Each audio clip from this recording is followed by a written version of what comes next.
Selamat pagi saudara-saudara. Hari-hari ini menjelang bulan Juni ya. Sekolah itu pasti membutuhkan banyak siswa. Ada seorang ibu yang nanya sama saya begini.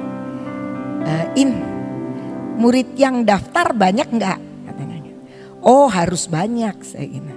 Karena saya juga melepas beberapa murid juga gitu kan. Kan murid-murid kelas 12 kan lepas. Terus TK, SD, SMP semua juga ada graduation. Ada yang tetap di Terang Bangsa dan kami berharap memang semua akan tetap di Terang Bangsa. Oh lebih dari 100 ya? Oh harus lebih saya bilang gitu karena kelas juga banyak dan yang lulus juga yang kelas 12 kan tidak mungkin ada di Terang Bangsa lagi. Wah kalau begitu kata dia gini, kalau begitu dulu banyak yang ngece sekarang kece ya dia bilang gini. Ah saya sih gak mau ingat-ingat yang dulu-dulu, saya mau berjalan terus ke depan. Nah kemudian satu situasi lagi ketemu dengan kepala sekolah. Ada kepala sekolah KB dan TK ya, kelompok bermain dan TK dan SD dan SMP dan SMA. Mereka punya cara pandang yang berbeda, khususnya KB dan TK. KB dan TK ini selalu bilang begini kalau ketemu sama saya. Miss, kalau ada orang tua yang datang katanya pengen mengundurkan diri jangan dikasih ya. Miss ini gimana ya? Kenapa? Karena mereka berbeda. Kalau TK, KB dan TK itu sekolah non formal. Tapi kalau sudah SD, SMP, SMA itu sekolah formal.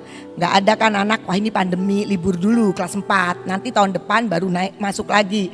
Gak bisa karena formal, kalau begitu dia pasti ketinggalan. Tapi kalau TK atau kelompok bermain apalagi pre-play group ya. Disebutnya pipi di kita itu. 2 tahun, udahlah nanti lagi online. Sehingga begitu banyak orang yang bertanya kalau datang ke saya selalu nanya gini, ini nanti online atau onsite? Katanya gitu. Saya sendiri juga gak tahu. Tapi yang pasti pendidikan harus tetap berjalan. Nah, kepala sekolah KB dan TK ini seringkali bergumul dengan alasan-alasan karena banyak orang tua yang nyekolahin buat TK tuh nanti lagi. Ada sih beberapa orang tua yang datang anaknya sudah umur 5, mau gak mau kan mau masuk kelas B. Dia bilang aduh kalau ini masih online rasanya saya gak kepengen nyekolahin sekarang. Karena ya tentu saja memang ada lebih kesulitan-kesulitan tersendiri. Nah ketika saya bergumul ya memang saya kadang-kadang prihatin dengan kepala sekolah KB dan TK. Mereka punya hati banget buat anak-anak.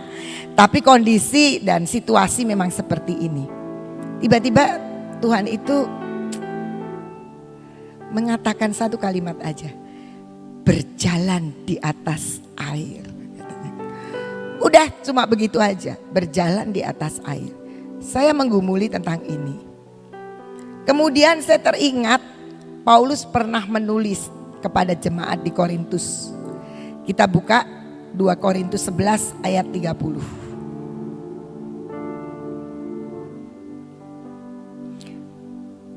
Dikatakan demikian. Jika aku harus bermegah, maka aku akan bermegah atas kelemahanku. Jika aku harus bermegah, kata Paulus. Dalam terjemahan bahasa Indonesia masa kini. Jika aku harus bangga atas diriku, aku mau berbangga karena kelemahanku. Saudara ada gak di sini yang bangga sama kelemahan? Misalnya nih contohnya aja ya, kita punya kelemahan apa ya? Apa kelemahannya Liz? Saya jadi bingung nanti kalau ada yang pas punya kelemahan yang sama jadi gak enak saya. Ya kalau saya punya kelemahan nih ya berat badan saya ini naik terus gitu ya. Saya suka ingat tapi sekarang udah enggak, udah stop. Saya ingat kalau lihat foto saya 10 tahun yang lalu, aduh langsing banget ya, 15 tahun yang lalu langsing gitu. Apalagi waktu dulu kemarin itu ditayangkan tanggal 4 Mei itu ya, aduh langsing sekali saya gitu ya.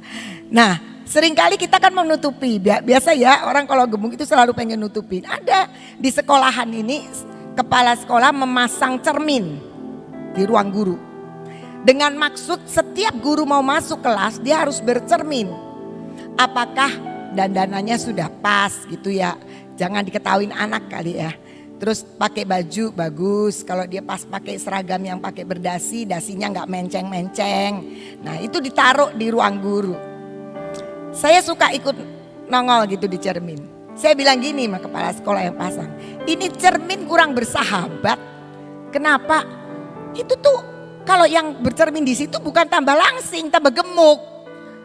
Jadi kita kan nggak suka ya. Saya percaya tuh tempat cermin cuma dilewatin aja. Karena buat yang mungkin kurus kering pengen gemuk, nah baru dia lihat di situ, wah bodinya pas. Kenapa? Karena cenderung di dunia ini siapapun pengen menutupi kelemahannya. Tapi Paulus malah mengingatkan, aku harus bermegah. Dan aku akan tetap bermegah atas kelemahanku. Malah bangga sama kelemahannya.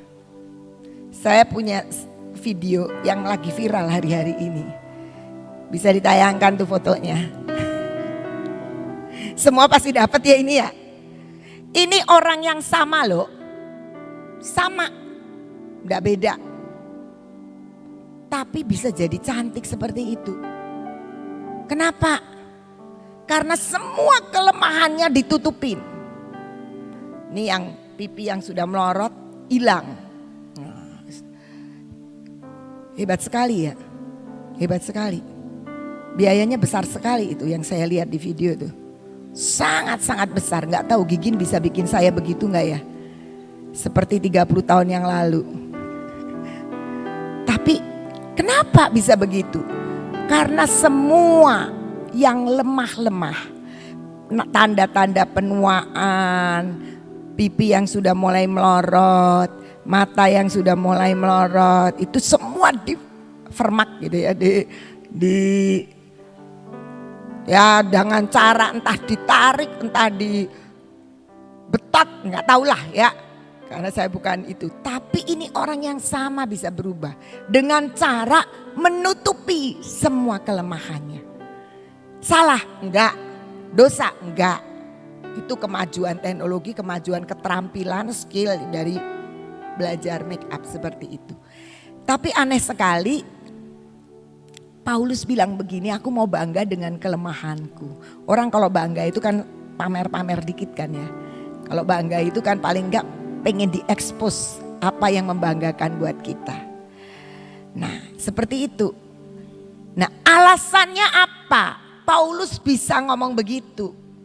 Alasannya adalah 2 Korintus 12 ayat 7 sampai 9. Dikatakan demikian. Ini alasan Paulus. Ayat 7 sampai 9. Maaf, ini kok versinya ya. Soalnya saya nggak kebaca. Nah di sini. Dan supaya aku jangan meninggikan diri karena pernyataan-pernyataan yang luar biasa itu, maka aku diberi suatu duri di dalam dagingku, yaitu seorang utusan iblis untuk menggocoh aku supaya aku jangan meninggikan diri. Tentang hal itu aku sudah 3 kali berseru kepada Tuhan supaya utusan iblis itu mundur daripadaku. Tetapi jawab Tuhan kepadaku, cukuplah kasih karuniaku bagimu, sebab justru dalam kelemahanlah kuasaku menjadi sempurna. Sebab itu kata Paulus, terlebih suka aku bermegah atas kelemahanku supaya kuasa Kristus turun menaungi aku. Jadi alasannya kenapa Paulus itu suka bermegah, berbangga diri dengan kelemahannya adalah supaya kuasa Tuhan menjadi sempurna di dalam diri kita. Jadi artinya Tuhan itu bisa menyatakan kuasanya dengan sempurna atas hidup kita kalau kita pasang alas dulu. Tuhan mau bergerak, Tuhan mau turun, Tuhan mau berdiri, harus ada alas pijakannya dulu. Dan dia akan berpijak kepada kelemahan kita. Dan di situ kuasa Tuhan akan sempurna.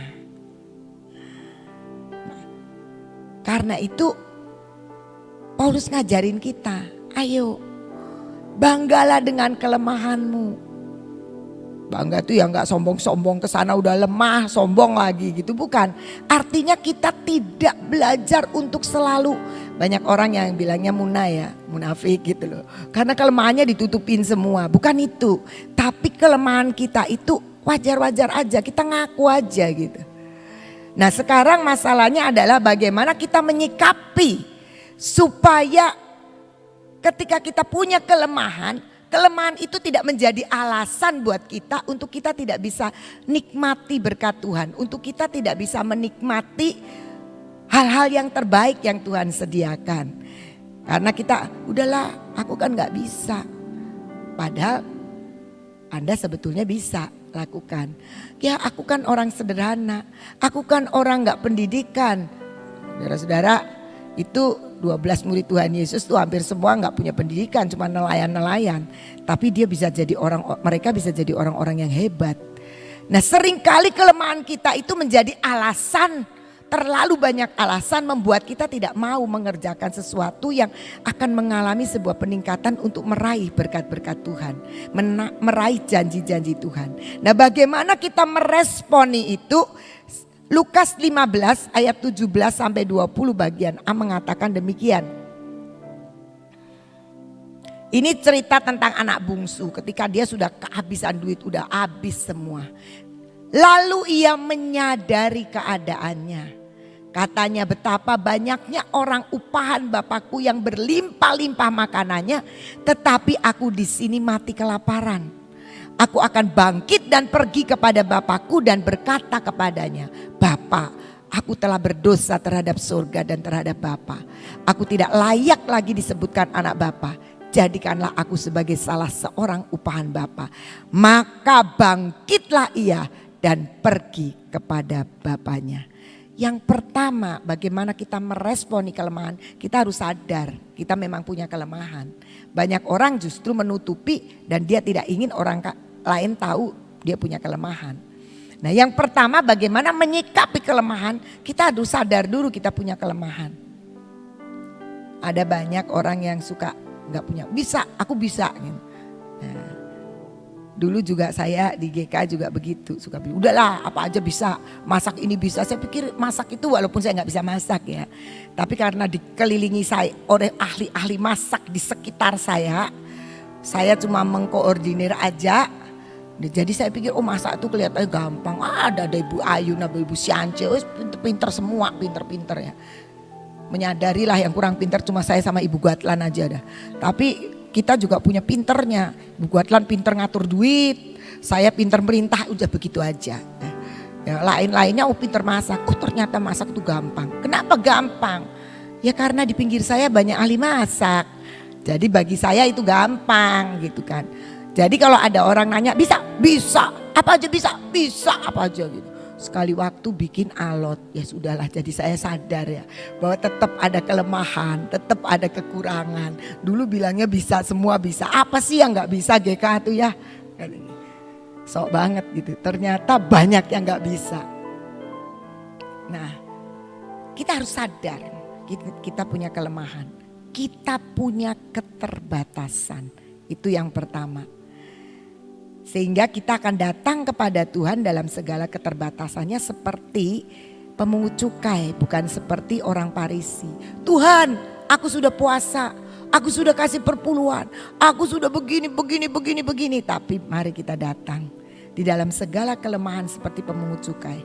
Aku ini orang berdosa, aku ini orang yang salah, aku ini orang yang terbatas, aku ini orang yang sampai dikatakan oleh anak bungsu itu, aku tidak layak lagi disebut anak Bapa, jadi aku sebagai salah seorang upahannya saja. Kita menyadari upahannya Bapa aja sudah hebat gitu. Tapi kita menyadari. Nah, kesadaran itu perlu untuk menyikapi segala kelemahan kita.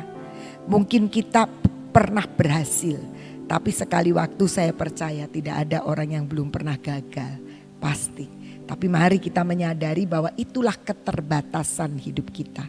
Sehingga kita bisa mengatakan bahwa aku boleh bangga dengan segala keterbatasanku. Karena Tuhan nanti akan bekerja lebih dahsyat dalam hidupku. Yang kedua, Yakobus 4 ayat 13 sampai 17. berkata demikian. Jadi sekarang hai kamu yang berkata, hari ini atau besok kami berangkat ke kota Anu dan di sana kami akan tinggal setahun dan berdagang serta mendapat untung. Sedang kamu tidak tahu apa yang akan terjadi besok. Apakah arti hidupmu? Hidupmu itu sama seperti uap yang sebentar saja kelihatan lalu lenyap. Sebenarnya kamu harus berkata, jika Tuhan mengkehendakinya, kami akan hidup dan berbuat ini dan itu. Tetapi sekarang kamu memegahkan diri dalam congkakmu dan semua kemegahan yang demikian adalah salah. Nah, jadi kita sekarang tahu di sini ya bahwa seorang tahu bagaimana ia harus berbuat baik, ia tidak melakukannya, dia berdosa. Kita sedang harus berpikir. Kita seringkali punya rencana-rencana dan rencana kita itu nggak ada rencana yang jelek. Pasti kalau kita mau rencanakan yang hebat-hebat. Karena harapan kita kan pasti yang hebat. Tetapi kita tidak menyadari bahwa di tengah-tengah semua rencana kita pasti ada hal-hal yang kita tidak tahu apa yang sedang terjadi dan akan terjadi. Ada orang tua yang datang ke saya dan dia bilang begini. Dia mau naik pindah ke SMA ya. Dia bilang gini, Miss, ini aku masih utang sama sekolahan, tolong dikurangin. Saya bilang ini kan sudah deal dari awal di SMP. Saya agak lupa sih sama orangnya itu. Dan dia bilang begini, tahu gak Miss, ini aku tuh sudah salah banget memindahkan anakku masuk ke Terang Bangsa, dia dari luar kota. Karena aku pikir begini. Dan ternyata dia baru pindah kelas 8 semester kedua. Sekolah di Terang Bangsa tatap muka cuma 2 bulan. Terus setelah itu gak pernah ketemu gurunya lagi sampai lulus SMP. Ya sampai ini kan barusan graduation. Anakku aja tuh belum kenalan baik dengan guru. Masuk Januari, Maret sudah ditutup sekolahnya. Prediksinya nggak pas. Minta kurang dong, wong sekolah cuma 2 bulan. Saya bilang, siapa bilang sekolah cuma 2 bulan? Sekolah tetap aja 1,5 tahun. Cuma bedanya onsite sama online. Tapi tetap sekolah. Guru-guru nggak terus libur nggak digaji. Tapi ini kesalahan. Nah, kenapa? Karena kita itu terlalu lemah, terlalu banyak kekurangan, gak pernah ngerti hari esok seperti apa. Jadi ketika dia memprediksikan, wah seperti ini, nanti jadi seperti ini. Ternyata yang terjadi di luar dugaan.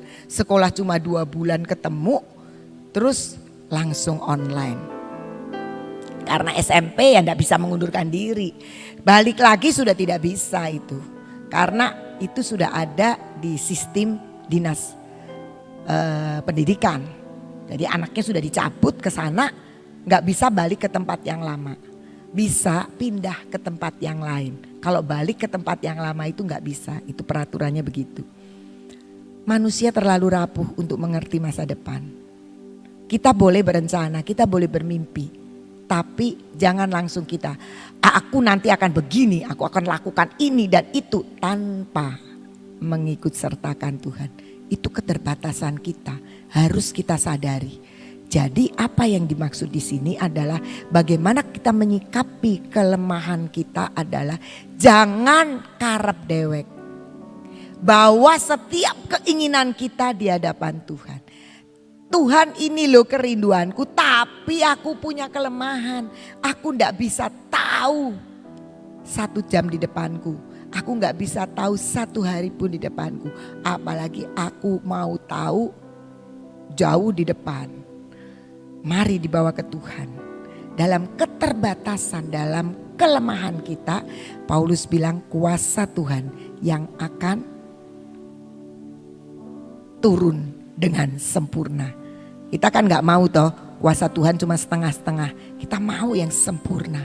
Dan Tuhan bilang itu bisa kalau aku dikasih tempat berpijak dalam keterbatasan dan kelemahanmu. Ada lagi Mazmur 34 ayat 11. Mazmur 34 ayat 11 bilang begini. Marilah anak-anak, dengarkanlah. Bukan. Yang ke-10 berarti coba. Yang singa-singa itu loh. Ada singa-singa. 10 apa 11 ya?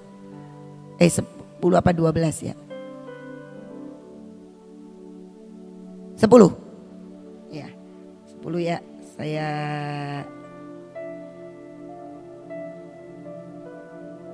kalau di saya kok 11.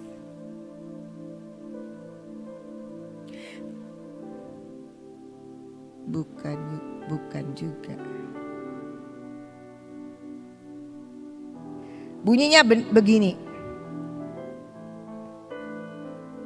Singa-singa muda merana kelaparan, tetapi orang-orang yang mencari Tuhan tidak kekurangan sesuatu pun yang baik. Lo singa itu pinter cari mangsa lo sebenarnya. Di bahasa Inggrisnya lebih menarik lagi. Orang kaya ataupun orang pinter ya, dia tidak akan mengalami yang baik. Tapi yang mengalami adalah orang yang mengejar Tuhan. Orang yang mencari Tuhan. Orang yang mencari dikatakan tidak kekurangan sesuatu pun yang baik. Jadi kita tahu bahwa bagaimana caranya hidup di dalam kelemahan kita adalah kita cari Tuhan yang tidak punya kelemahan. Tuhan yang kuat, Tuhan sumber segala hikmat, Tuhan yang sanggup menuntun. Lewat Roh Kudus tiap hari Dia akan menuntun kita. Dan itu sebenarnya yang harus kita cari. Maka carilah dahulu kerajaan Allah dan kebenarannya. Di dalam kebenaran Tuhan itu ada kuasa. Di dalam kebenaran itu bukan sekedar perkataan. Karena kerajaan Allah adalah tentang kuasa Tuhan. Jadi mari kita belajar bagaimana kita menghadapi, meresponi ketika kita sendiri menyadari kelemahannya. Yang satu, ya kita sadar dulu bahwa kita memang punya kelemahan dan gak bisa apa-apa tanpa Tuhan. Yang kedua, setiap keinginan kita tetap nyadari kan punya kelemahan. Mari kita bawa kepada Tuhan. Dan kita cari Dia, cari wajahnya. Bagaimana Tuhan bisa memberitahukan. Dia akan memberitahukan apa yang harus kita lakukan. Nah, kembali tadi cerita tentang kepala sekolah KB dan TK, ya, kelompok bermain dan TK. Mereka punya kelemahan, punya. Kalau ketemu dengan kepala sekolah SD, SMP, SMA, tidak terlalu punya masalah. Masalah ada karena memang online ini menguras begitu banyak kreativitas mereka. Tapi bagus menurut saya. Semua guru-guru saya adalah menjadi guru yang canggih semua. Guru yang kreatif, guru yang selalu punya ide macam-macam dengan pengajaran online ini. KBTK punya, wah idenya lebih selangit lagi. Tapi mereka selalu dihantui dengan ini sekolah non formal. Ini sekolah yang orang tuanya boleh nyekolahin, boleh enggak. Dan suka orang tuanya menunda. Ya wis lah nanti lagi gitu. Kemarin kan ada orang tua yang mendaftarkan ke TKB, TK yang paling tinggi yang sebentar lagi tahun depan masuk SD. Dia bilang gini, ini saya sebenarnya udah daftar loh dari tahun lalu. Tapi karena online ya saya nggak proses lagi katanya. Tapi sekarang ini saya sudah tidak bisa mundur. Anak saya sudah TKB. Nanti anak saya masuk SD nggak bisa nulis, nggak bisa baca gimana? Jadi kepaksa, jadi banyak kan orang-orang mepet. TKB-nya jadi penuh. Kepala sekolah KB, kelompok bermain, mereka lebih mengkhawatirkan lah untuk dapat murid. Tapi mari kita belajar, itu kelemahan. Mari kita biarkan kelemahan itu menjadi pijakan Tuhan, menyatakan yang mengherankan. Berjalan di atas air. Saya mau nanya, siapa orang yang di sini bisa jalan di atas air? Kalau ada, yuk tak ajak ke kolam renang. Pengen nonton, gak ada kan? Bukankah itu sebuah keterbatasan hidup kita sebagai manusia. Tetapi kita melihat ada satu tokoh yang bisa jalan di atas air. Yesus kan. Terus ada manusia lagi yang bisa jalan di atas air. Siapa? Petrus. Mari kita baca dari Matius 14 ayat 27 sampai 29. Dikatakan demikian. Tetapi segera Yesus berkata kepada mereka, tenanglah, aku ini, jangan takut. Kita kalau baca dari ayat sebelumnya, murid-murid Yesus pada waktu itu naik perahu ya, mereka udah jalan duluan. Yesus masih ada di pantai, dia sedang berdoa. Kemudian ada angin sakal dan Yesus menampakkan diri di tengah malam, menampakkan diri berjalan di atas air. Murid-muridnya kaget, belum pernah seumur hidup lihat ada orang jalan di atas air. Langsung konsepnya adalah hantu. Ya gitu. Tapi Tuhan bilang begini, tenang aja anak-anak. Ini aku, semua dengar suara Tuhan. Oh, dia itu Tuhan. Lalu Petrus berseru dan menjawab dia, Tuhan, apabila benar ini engkau, apabila engkau itu, suruh aku datang kepadamu berjalan di atas air. Kita tahu Petrus itu murid yang seperti apa sih? Petrus itu murid yang spontanitasnya tinggi.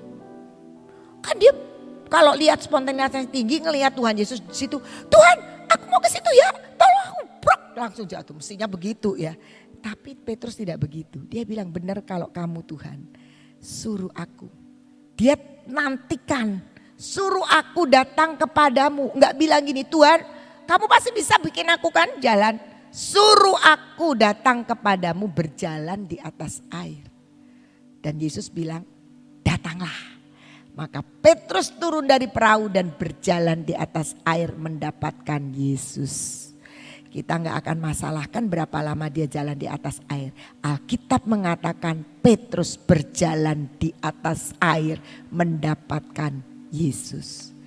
Tapi masalahnya di dalam keterbatasan Petrus, kelemahan manusia tidak bisa berjalan di atas air. Dia menantikan Tuhan berbicara dulu. Datang Petrus baru dia berani. Kalau Tuhan belum bilang datang, Petrus gak berani berjalan di atas air. Jadi di sini kita bisa lihat, kita semua, bukan kita rame-rame sekarang berdoa, Tuhan biar saya bisa berjalan di atas air. Buat apa saudara bisa jalan di atas air? Mau gaya-gayaan gitu. Enggak, tapi artinya begini, saya mendapatkan ini. Guru-guru KB dan TK punya kelemahan. Kelemahannya adalah sekolah ini sekolah non formal. Sekolah yang orang tuanya enggak tentu mau nitipin anak. Ya paling mepet-mepet di TKB. Apalagi yang 2 tahun. 2 tahun mau sekolah itu pikirannya gimana? Saya bilang jangan kelemahan itu dipakai alasan untuk bicara sama yayasan. Kita dapat muridnya dikit karena banyak orang tua gak suka. Jangan begitu. Tapi pakailah itu sebagai tempat berpijak Yesus untuk bertindak dengan kuasanya yang sempurna. Untuk membuat segala sesuatu jadi ajaib. Justru kalian ini punya kelemahan yang harus bisa dipakai untuk menarik kuasa Tuhan dengan sempurna. Dan wujud nyata kemarin sekolah mengadakan school touring. School touring itu ya anak-anak yang mau masuk diajakin jalan-jalan ke sekolahan, dikasih lihat nih sekolahnya seperti ini. Lu kok boleh? Ya enggak rame-rame lah. Dipakai safe gitu loh. 2 ada trial kelas juga lewat Zoom, lewat online. Dan saya melihat yang daftar kelas umur 2 tahun ada loh. Ada. Saya bilang ajaib banget. Dan itulah kuasa Tuhan. Mari kita semua jangan terlalu bangga dengan kemampuan kita. Tapi berbanggalah dengan kelemahan kita. Tentunya bukan bangga terus jadi sombong. Wih aku punya kelemahan begini. Enggak. Artinya seperti Paulus mengatakan, aku hendak bermegah. dengan kelemahanku, karena Tuhan mengatakan kuasa Tuhan akan bertindak. Artinya kita akan bawa kelemahan kita di hadapan Tuhan. Kita akan sadari bahwa kita itu bukan orang yang sempurna. Kita harus sadari bukan kita tuh orang yang pintar, karena pintarnya kita juga ada yang lebih pintar. Bukan kita orang yang mampu, karena kemampuan kita pun ada yang lebih mampu. Dan kita menyadari ada begitu banyak hal yang kita tidak bisa ubah, yang kita tidak bisa atasi, yang kita sendiri adalah bergumul dengan kelemahan itu. Apapun bentuk kelemahannya, kurang sabar, ya marilah kita datang sama Tuhan. Tuhan, sadarilah aku tuh memang kurang sabar. Tapi ada yang bilang kan, loh aku tuh sebenarnya sabar, cuma karena itu jengkelin aja. Ya tetap aja Anda tuh tidak sabar. Saya juga tidak kurang sabar. Selalu belajar untuk bisa. Kadang-kadang memang harus jengkel. Tapi saya tahu itu kelemahan. Tidak boleh jengkel. Bernafas dulu. Tunda dulu 2-3 hari. Nanti emosi itu akan turun. Menyikapi banyak kelemahan kita. Kita sadari harus dibawa kepada Tuhan. Kalau kita mau hidup di zaman sekarang ini, harus nikmati berjalan di atas air. Artinya apa? Yang tidak mungkin jadi mungkin. Di dalam kelemahan kita bisa bersama dengan Tuhan. Nantikan Dia berbicara, maka kita punya kemampuan yang hebat. Karena Tuhan yang mengerjakan di dalam kita, bukan karena kita sanggup. Mari kita sama-sama berjalan di atas air. Yang berarti kita menikmati sebuah perjalanan yang mustahil jadi nyata. Mari kita berdoa. Kami bersyukur Bapa, karena kami tahu bukan dengan kuat dan gagah kami bisa melakukan apapun juga. Kalau hari-hari ini kami melihat ada begitu banyak keberhasilan di dalam hidup kami. Tapi biarlah Tuhan kami boleh mengerti, hanya Engkau yang bisa membuat kami berhasil. Engkau yang sudah menganugerahkan kepada kami kemenangan dan keberhasilan.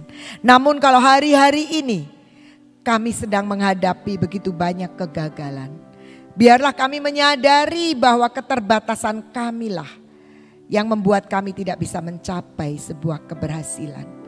Tapi biarlah kami bersyukur karena di tengah-tengah kelemahan, ketidakmampuan, kekurangan kami boleh membuka semua itu di hadapan Tuhan supaya kuasa Tuhan bekerja dengan sempurna atas kami. Mari Roh Kudus, Engkau sendiri yang memberkati kami. Engkau sendiri Tuhan yang akan membuat kami mampu untuk berjalan di atas air. Mampu untuk mengalami mujizat-mujizat. Kami boleh menjadi orang-orang yang selalu mencari dan mengejar Engkau untuk mendapatkan kemenangan bersama dengan Engkau. Terima kasih Tuhan. Kami percaya ketika kami menyerahkan semua ke dalam tangan-Mu. Ketika kami menyadari setiap kesulitan, kekurangan, kelemahan kami. Ketika kami mengerti Tuhan, bahwa inilah hari di mana Engkau sangat mudah untuk ditemui dan masih memberi kesempatan untuk kami bertemu dengan Engkau. Dan Engkau sendiri pasti akan berbicara dan berfirman kepada kami. Dan biarlah Tuhan kami mengerti, sehingga kami tidak kehilangan kesempatan untuk hidup berjalan di atas air. Kami tidak mau menutupi kelemahan-kelemahan kami di hadapan-Mu Tuhan. Dan kami mau bermegah. Karena di dalam kelemahan kami kuasa-Mu boleh dinyatakan sempurna. Terima kasih Bapa. Saat ini kami juga berdoa untuk bangsa dan negara kami. Di dalam setiap kemelut yang sedang dihadapi. Pro kontra atas setiap keputusan-keputusan pemimpin-pemimpin bangsa kami. Tapi kami tetap percaya Tuhan. Bahwa di tengah-tengah kelemahan-kelemahan yang ada di tengah-tengah bangsa ini. Kami akan melihat satu kekuatan-Mu Tuhan. Yang menetapkan segala-galanya atas bangsa ini. Bangsa kami bukan bangsa yang terbaik. Bangsa kami penuh dengan kelemahan dan kekurangan. Tetapi kami bersyukur karena di tengah-tengah bangsa ini. Engkau bertindak. Engkau membawa bangsa ini Tuhan di dalam setiap kehendak dan rencanamu. Biar paksakan semua terjadi seperti yang Engkau mau atas Indonesia. Kami berdoa Tuhan, berkati pemimpin-pemimpin bangsa kami. Dari Bapak Jokowi sebagai presiden bersama dengan para menteri, wakil presiden dan semua aparat pemerintahan sampai ke daerah-daerah. Berkati mereka semua Tuhan. Supaya di dalam setiap kelemahan ada hikmat yang turun. Ada hati-hati yang mencari Engkau. Ada pribadi-pribadi yang merindukan kebenaran di tengah-tengah ketidakbenaran. Biarlah dimunculkan orang-orang yang takut akan Tuhan. Dimunculkan orang-orang yang merindukan Indonesia. Tetap ada dalam perlindungan Tuhan. Lebih banyak dan lebih banyak lagi Tuhan. Biar bangsa ini benar-benar boleh menjadi bangsa yang memiliki Tuhan yang hidup di dalam Tuhan Yesus Kristus. Biar bangsa ini menjadi bangsa yang mengenal Engkau, bangsa yang memberkati. Dan kami percaya seluruh kekayaan bangsa ini akan menjadi bagian yang dinikmati bagi seluruh rakyat Indonesia dan juga dunia. Terima kasih Bapak. Setiap rencana-rencana dari pemimpin-pemimpin bangsa kami yang seturut dengan kehendak-Mu biarlah semuanya jadi. Dan Engkau sendiri Tuhan yang akan meluruskan setiap apa yang bengkok. Engkau sendiri Tuhan yang akan menyatakan apa yang tidak mungkin menjadi mungkin di tengah-tengah bangsa ini. Terima kasih Tuhan. Kami percaya wabah pandemi ini akan segera berakhir. Karena kami tahu Tuhan, kami berseru bukan kepada Allah yang mati, tapi kami berseru dan memohon pertolongan kepada Allah yang hidup, yang sudah nyata di dalam Tuhan Yesus Kristus. Terima kasih Bapak, kami bersyukur untuk tempat ini. Berkati tempat ini juga Tuhan, untuk lebih banyak lagi mendatangkan lawatan. Dan perlindungan-Mu kuat atas tempat ini. Kau kirimkan malaikat-malaikat untuk memagari dan mengelilingi tempat ini Tuhan. Engkau meluputkan dari setiap tangan-tangan orang jahat. Engkau sendiri yang melepaskan daripada jerat-jerat penangkap burung. Engkau sendiri juga Tuhan yang akan menyingkirkan setiap orang-orang yang berniat tidak baik atas tempat ini. Ini adalah bait-Mu yang kudus Tuhan. Ini adalah tempat Engkau berfirman. Ini adalah tempat Engkau mengajar kebenaran. Dan di tempat inilah Tuhan akan keluar banyak perkara-perkara ajaib. Kebenaran yang sejati. Janji-janji dan semua Tuhan berita kesukaan keluar dari tempat ini. Terima kasih Bapa, kami mengucap syukur dan percaya. Engkau memberkati setiap kegerakan yang sedang terjadi dari tempat ini Tuhan. Setiap apapun yang sedang dikerjakan Engkau berkati Tuhan. Dan Engkau luputkan semua dari penyusup-penyusup dan apapun yang bukan berasal daripadamu. Terima kasih Bapa, kami mengucap syukur dan kami percaya Engkau terus memberkati tempat ini, memberkati persekutuan di tempat ini. Engkau berkati seluruh divisi yang ada, Engkau memberkati radio, Engkau memberkati sekolah. Kami percaya Tuhan lewat itu semua nama-Mu boleh dipermuliakan. Dan ketika Engkau ditinggikan maka Engkau akan menarik lebih banyak orang datang kepadamu. Terima kasih Bapa, kami bersyukur untuk semuanya. Saat ini saya memberikan kesempatan untuk kita berdoa secara pribadi. Selama beberapa waktu ini.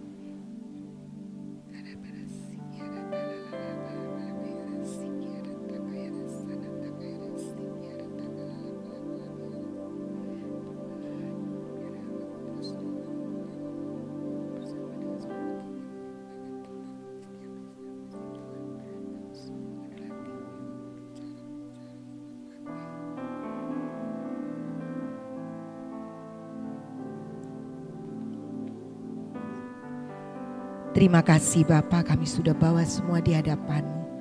Saat ini bersatu hati kami berdoa untuk hamba-Mu Ibu Nani. Bersama dengan seluruh tim hamba-hamba Tuhan yang saat ini ada di Bandung. Dan sebentar sore ada ibadah Kami tetap percayakan hamba-Mu ini Tuhan sebagai pemimpin di tengah-tengah kami. Dengan seluruh hikmat, seluruh kepercayaan yang Kau percayakan dalam hidupnya. Biar hamba-Mu Ibu Nani bersama seluruh tim hamba-hamba Tuhan yang ada. Penuh dengan urapan yang baru. Penuh dengan kekuatan firman, pewahyuan yang Engkau turunkan. Sehingga boleh memberkati begitu banyak jemaat di Bandung. Maupun mereka semua yang akan mengikuti streaming. Terima kasih Bapak, kami bersyukur dan kami percaya. Engkau yang terus memberikan kekuatan kesehatan buat pemimpin kami, hamba-Mu Ibu Nani. Sehingga terus dapat menyelesaikan setiap tugas yang Engkau percayakan. Setiap panggilan yang Engkau sudah tetapkan. Dan kami percaya didukung dengan kekuatan yang baru setiap hari. Yang terus menyelimuti akan seluruh keberadaan dan kehidupan Ibu Nani dan keluarganya. Terima kasih Bapa, dan kami semua juga Tuhan, anak-anak rohani yang sudah Engkau percayakan dalam kehidupan Ibu Nani. Biar kami juga boleh menjadi pendukung-pendukung, pendoa-pendoa, dan anak-anak rohani yang takut akan Tuhan dan semakin indah di hadapan Tuhan. Terima kasih Bapa. Kami menyerahkan seluruh ibadah kami dari awal sampai akhir. Terima kasih untuk setiap pujian. Terima kasih untuk setiap penyembahan. Terima kasih untuk permainan musik. Terima kasih untuk semua yang sudah menjadi berkat lewat media. Terima kasih Tuhan. Kami tetap bersyukur dan percaya. Karena Engkau dan siapa Engkau, kami memuji dan menyembah Engkau Tuhan. Kami menaikkan pujian dan kemuliaan bagi nama Tuhan. Kami percaya itu semua karena anugerah-Mu yang besar atas tempat ini. Terima kasih Bapa. Saat ini kami terima akan urapan yang baru untuk tetap terus berjalan di dalam kehendak-Mu. Kasih dari Bapa di surga, kasih dari Tuhan Yesus dan pimpinan dari Roh Kudus menyertai kami. Mari yang sepakat dengan saya katakan sama-sama, amin. Tuhan Yesus memberkati. Kita akan terima pengurapan. Kami percaya Tuhan, ini urapan yang akan menjaga kami dengan tudung perlindungan 10 lapis. Kami percaya mata kami akan mata yang dituntun oleh Engkau. Untuk melihat kuasa-Mu yang sempurna ada di depan kami. Kami percaya telinga kami juga akan mendengar bagaimana Engkau memanggil kami dengan nama kami masing-masing. Datanglah dan kami akan datang kepadamu Tuhan. Biar mulut bibir kami adalah mulut bibir yang senantiasa memuji Engkau. Karena Engkaulah Allah yang hidup. Dengan hati yang terus memancarkan kuasa. Dan memancarkan kebenaran firman. Dan kasih serta kemuliaan. Karena Engkau sudah menyentuh hati kami sebelum kami mengenal Engkau.